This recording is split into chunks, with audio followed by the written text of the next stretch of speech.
Welcome to today's Explainer. We're jumping right into a moment in history that is so often depicted as this shocking, completely unprovoked tragedy. But, as you probably already know, the truth is actually a whole lot more complicated. The burning of Washington, D.C. wasn't just a random act of destruction. As we're going to see, it was a highly calculated, deliberate act of reciprocal vengeance. It's this incredible story of military strategy, retaliation, and, believe it or not, a little bit of weather-induced divine intervention.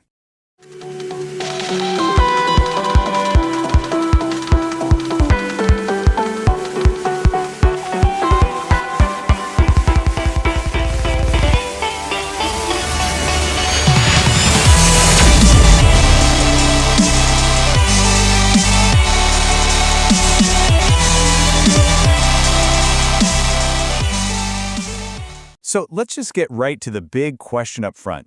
Why on earth did a relatively small force of 4,500 British troops march 50 miles inland just to torch the ultimate symbols of American democracy? I mean, it's a remarkably bold and dangerous maneuver. Well, to truly grasp why they took a risk like that, we have to rewind a bit and look backward before we can look forward. Part 1. The Cycle of Vengeance, or Reciprocal Destruction. To really wrap our heads around this story, we've got to view it as a gripping cycle of action and reaction. Over a year earlier, back in April 1813, American forces had attacked and burned the Canadian capital of York, which is present-day Toronto, along with large chunks of Port Dover. To the British, this was a blatant violation of the rules of civilized warfare. The Americans had set a pretty dangerous precedent by destroying government structures, and trust me, British commanders held on to that bitter memory. In fact, Sir George Prevost, the Governor-General of British North America, made their stance crystal clear. He explicitly called for a retaliation that would deter the enemy from a repetition of similar outrages. So, to the British leadership, marching on Washington wasn't senseless vandalism at all. They viewed it as a completely justified, proportionate retribution for what happened at York. Moving on to Section 2, the Chesapeake Campaign, defeating Napoleon and turning west. The entire strategic landscape of the world shifted dramatically in the spring of 1814. For the first 2 years of the War of 1812, Britain was basically fighting with one hand tied behind its back because of the massive conflict with Napoleon over in Europe. But with the Napoleonic Wars wrapping up, Britain suddenly freed up thousands of battle-hardened veterans. They deployed these troops straight to America, with strict new orders from Admiral Alexander Cochrane: lay waste to assailable towns along the coastline. The goal? Draw U.S. forces away from the Canadian border. This new strategy sparked a series of chaotic, amphibious coastal raids led by the utterly ruthless Rear Admiral George Cockburn. His raiders systematically looted and burned any Maryland towns that put up a fight, taking whatever they wanted and just setting the rest ablaze. Their relentless tactics actually earned them the notorious nickname of Tiger Banditti in the panicked American press, which honestly paints a pretty terrifying picture. Which brings us to Section 3, the Bladensburg disaster, leaving the capital undefended. This whole string of terrifying coastal raids culminated in a march straight toward Washington. Now, the city didn't just surrender, it fell because of a pretty embarrassing tactical failure. At the Battle of Bladensburg, the Americans actually had the numerical advantage with 6,500 men, and they even held the high ground. But they were mostly poorly trained and disorganized militia, and they were facing 4,500 highly disciplined, war-weary British regulars who had just spent years fighting Napoleon's Imperial Guard and were desperate to end this American war quickly. Ultimately, a massive failure of leadership was the deciding factor. The American commander, General William Winder, completely failed to prepare any sort of controlled retreat plan. So when the British applied heavy pressure and broke the lines, his panicked men literally dropped their weapons and scattered in every direction. This disastrous rout left the main road to the national capital completely exposed. Section 4. Washington in Flames. The Ultimate Insult. With the American forces totally scattered, the road was wide open for the British to finally enact their vengeance. It's almost hard to believe, but this incredibly frantic sequence of events all unfolded over a mere 26-hour period. I mean, the city went from suffering a crushing military rout at midday to an elegant but utterly bizarre feast in the evening to a raging inferno all through the night, and finally, it gets hit by a freak natural disaster the very next day. It's wild. The financial toll was absolutely staggering. Nearly $800,000 in 1814 currency, and that represents the estimated damage to the U.S. Capitol building alone. The British soldiers sacked the building, piled up all the wooden desks and chairs, and notoriously used the 3,000-volume collection of the Library of Congress as kindling.